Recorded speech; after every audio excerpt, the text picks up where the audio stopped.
Hi guys, Dr. Mel here. We're busy with the electrostatic force between charges and we'll do some more calculations now. And you'll see these questions will be mostly in matric papers, but you might find a grade 11 question paper with one of these in there. Remember Coulomb's law is on your information sheet. Remember the units. I've stressed it in every lesson. You've got the value K. If you have a look at K, you'll see it's Newton meter square and Coulomb square. Or no, it's meter square and Coulomb minus 2. So the important thing is that you have to have Coulombs and you have to have meters. Please don't make a mistake and when you start substituting, because then everything is going to be wrong.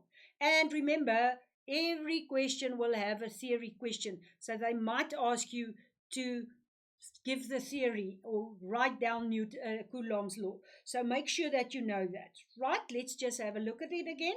I've got a charge Q1, I've got a charge Q2, and in between them there will be a force. The force might be a repelling force depending on the charge. If this is a plus and that's a plus, they will repel each other. They'll push each other away. On the other hand, if this is a plus and a minus, you will get them attracting each other. So make sure that you see exactly what's the signage of the charge in order for you to do a correct calculation. Now let's have a look at the equation and how we're going to apply it, and specifically this example. Now what you see here, remember in the first equation that we did, we said the force is between charges. We had a straight line between three charges. This differs because can you see there's a charge B here, a charge C there, and a charge A there, and there's a 90-degree angle. Now, the important thing is to identify the charge they give you. Now, if you have a look at the question, they stipulate the resultant force on QB. So you can actually say to yourself, what will QB do? Will A attract or C attract or repel B? Now, let's have a look at the signage. Minus and plus. What do you think will happen with B? Well, it will be attracted to C because it's a positive charge. Now, that's quite important because you are going to work with forces and you know that is vectors. On the other hand, they're giving you the positive charge here and again the negative charge there. So in other words, A will also attract B. Now can you see B will be attracted to that side as well as that side. Now you can already in your mind have a look at your Newton's laws and you will be able to see that B will probably be going somewhere here because it will be in that vector diagrams that we did. But let's not jump the gun. Let's go and calculate the forces. The first one we're going to do is the force between A and B. Now remember, B was up there and A was down here. Let us quickly have a look at the distances.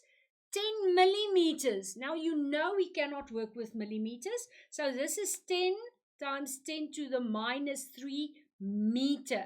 And that is 15 times 10 to the minus 3 meter. Make sure that you've got that. The charges, on the other hand, is microcoulomb. So I know I've got a plus 5 times 10 to the minus 6 coulomb here. And I've got a minus 10 times 10 to the minus 6 coulomb there. And a plus 7 times 10 to the minus 6 there. So already the conversion has been done. Let's complete the equation. I need to calculate the force between A and B. I know my equation is KQA times QB over R squared. K is 9.10 to the 9th. I've got 5 times 10 to the minus 6. Can you see that 5 there? And the minus 6, that's the micro. And I've got 10 times 10 to the minus 6 there. And remember in the previous lesson, we said, do not complete it with those two signs. Otherwise, you're going to get a difficult answer. So those two signs will just indicate to you what's happening between A and B. And in this case, A will attract because it's positive and B is negative. So make sure that you do not complete the signs in here. Let's put the distance in, and we already took that to meters, and it was 10 millimeters, so it's 10 times 10 to the minus 3. And guys, please remember your square. Now, if you do that calculation, you'll get an answer of 4,500 Newton. And what do I know? I know B will be attracted to A downward. So that will be downward. That makes sense. So I've got my first value already. Let's calculate now the force between B and C. Now you remember B was here and C is situated there.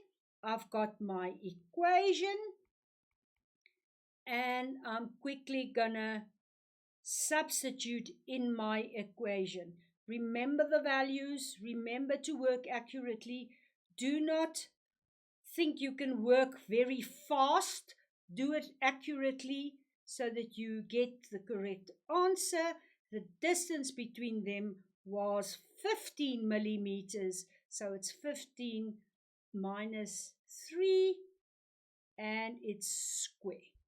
Now, if you do the calculation, you'll find an answer of 2,800 Newton. And what's the direction? Now, again, I've got a value of minus here, and I've got a plus there, so it will be attracted to the left. Now I sit with two answers that I got. So let's see, what do I have? I've got an answer from B to A, and if you have your value correct, it should have been 4,500 newtons. I also have a value B to C, that was 2,800 newtons. Now, how do I get the resultant force? Now, you should know you've got a force there and you have a force there. That is B to C and B downwards to A. And you see here, you've got a right triangle. Can you see there? And the easy way to do that is with Pythagoras. So let's find the BA side square is equal to BC square plus CA square. That's just for this triangle. You could have said it's the force between B and C plus the force between B and A, because that's the actual values we're going to use. And remember, it's square because that's how Pythagoras worked it out. The BC one was 2,800 square plus 4,500 square. Now, if you calculate that, you'll get an answer of 2,809 times 10 to the fourth. You know you've got to get the square root on each side. So BA, or the resultant force, will have a value of 53009. Now that would be the correct answer for the resultant force. However, guys, we know force is a vector. So that doesn't help me because I do not have the direction here. So let's do the calculation. If I have the angle there in that triangle which I just drew, and I now know this is 5300, this has a value of, what was that? This one was 4500 and this was 2800. .800. I now need to get that angle. And you can use any trigonometry ratio that you would like. I use tan, so tan of that angle is FAB over FBC. Now let's just quantify. AB is this one here. It's the opposite. Can you see? Therefore, it's up there, 4500. And BC is the adjacent to this angle. Therefore, 2800. And when you get your tan relation, you get an angle of 58.11 degrees. So you have to indicate in your answer that your resultant force is, my resultant force is 5300 Newton. And now you've got to give that angle some or other description. So you can say it is 58.110 from north, because that's exactly where it was, or you can indicate with south and north. I usually just give a diagram and I say that's my angle. So make sure that you've got a direction of some or other sort and that you've got your magnitude for your resultant force. Guys, you've got to know vectors very well, and now you're applying your trigonometry. So good luck with Coulomb's laws. You'll see we're going to use it with electric fields as well. But for now, be able to define Coulomb's laws. Remember the conversion of your units.